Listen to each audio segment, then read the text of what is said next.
Assalamualaikum warahmatullahi wabarakatuh. Alhamdulillah. Alhamdulillahilladzi arsala rasulahu bil huda wa dinil haqq liyudhhirahu 'ala dini kullihi walau karihal musyrikun. Asyhadu an la ilaha illallah wahdahu la syarika lah wa asyhadu anna Muhammadan 'abduhu wa rasuluh. Allahumma salli wa sallim ala nabiyyina Muhammad wa ala alihi wa ashabihi wa man tabi'ahum bi ihsan ila yaumil amma ba'd. Jamaah salat tarawih, salat isya dengan salat tarawih insyaallah kita laksanakan nanti. Marilah kita panjatkan rasa syukur yang tak terhingga di mana pada malam hari ini kita masih diberi kesempatan, kita masih ditakdirkan oleh Allah untuk bisa bersujud pada malam hari ini. Salah satu alasannya karena apa? Yaitu ketika nanti di yaumil akhir, yauma yusafu an saqi wa yad'una ila sujudi fala yastati'un khashi'atan absaruhum tarhaquhum dhillah wa qad kanu yad'una ila sujudi wa hum salimun. Ketika nanti hari ketika tersingkapkan, ketika manusia disuruh bersujud, fala yastati'un, mereka tidak mampu lagi bersujud. Ada sebagian mereka yang tidak mampu bersujud. Khasyiatan absaruhum tarhaquhum dhillah, saking takutnya, khasyah, saking malu, takut, saking ngerinya, mereka sudah tidak mampu bersujud. Kenapa? Ketika mereka disuruh untuk bersujud dalam keadaan wahum salim, dalam keadaan mereka sehat, dan ketika di dunia mereka enggan, mereka tidak mau, sehingga nanti di yaumil akhir ketika mereka disuruh bersujud mereka sudah tidak mampu lagi.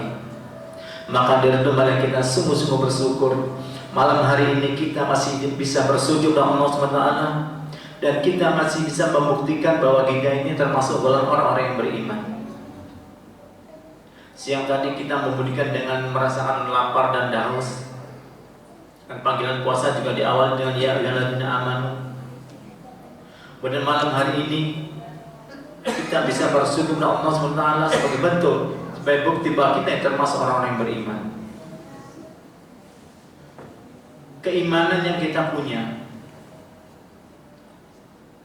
sudah seharusnya membentuk tujuan hidup kita, membentuk cara berpikir kita, merubah tingkah laku kita atau akhlak kita.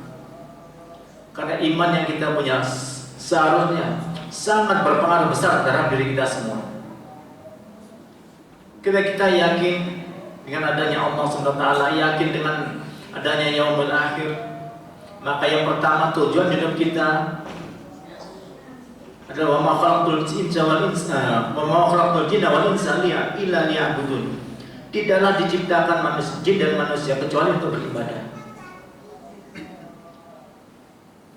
Keimanan ini, keyakinan ini ketika membentuk cara berpikir kita, maka yang timbul adalah kehati-hatian. Dalam surat Al-Ma'arij, ketika orang kafir mereka mengatakan innahum yarawnahu ba'ida, kemudian wa narahu qariba, dan kami memandang bahwa azab Allah sangat dekat. Perbedaan cara berpikir ini akan sangat berpengaruh terhadap tingkah laku kita. Ketika mereka menganggap bahwa innahum yarawnahu ba'ida, sungguh mereka menganggap azab Allah itu sangat jauh, bahkan mustahil. Bahkan dalam ayat yang lain mereka mengatakan aidza mitna wa kunna turaban dzalika rajul ba'id. Apakah nanti ketika kita sudah mati mitna wa kunna turab, sudah menjadi tanah, dzalika rajul ba'id, suatu pengembalian sangat jauh, bahkan mustahil. Sehingga tujuan hidupnya adalah dunia semata. Sangat berbeda ketika wa narahu qariba, kami memandang bahwa azab Allah itu sangat dekat. Qarib itu dekat, suatu yang pasti itu dekat, kematian itu pasti, yaumil akhir itu pasti, yaumil mizan itu pasti, yaumil ba'ats itu pasti. Semua yang pasti itu dekat. Sehingga apapun yang kita lakukan maka akan berhati-hati. Karena keyakinan bahwa sekecil apapun perbuatan kita pasti akan ada balasan dari Allah Subhanahu wa taala. Wa may ya'mal mithqala dzarratin khairan yarah wa may ya'mal mithqala dzarratin syarran yarah. Sekecil apapun perbuatan kita, pasti akan ada balasannya dari Allah SWT. Sehingga ketika keimanan sudah membuat cara berpikir kita, akan membuat kita sangat bahagia dalam semua tingkah laku kita. Kalau dalam Al-Quran dikatakan musfikun, orang yang berhati-hati karena takut kepada Allah SWT. Dan nanti orang yang beriman, ketika mereka masuk surga, mereka akan diikuti dengan dzurriyyatuhum, anak turunannya yang sama keimanannya. Dan di ayat selanjutnya itu mereka mengatakan, qalu inna kunna qablu fi ahdina musfikun. Semuanya kami ketika hidup di dunia itu musfikun, berhati-hati. Sehingga ketika mereka nanti masuk surga, mereka bersama dengan dzurriyyatuhum, dengan keturunannya. Kenapa? Karena kehati-hatian yang saling menjaga. Sehingga dalam ayat lain Allah memerintahkan ku anfusakum alaikum nar, jagalah dirimu dan keluargamu dari api neraka. Kenapa? Karena dilandasi dan karena ada rasa takut terhadap azab Allah.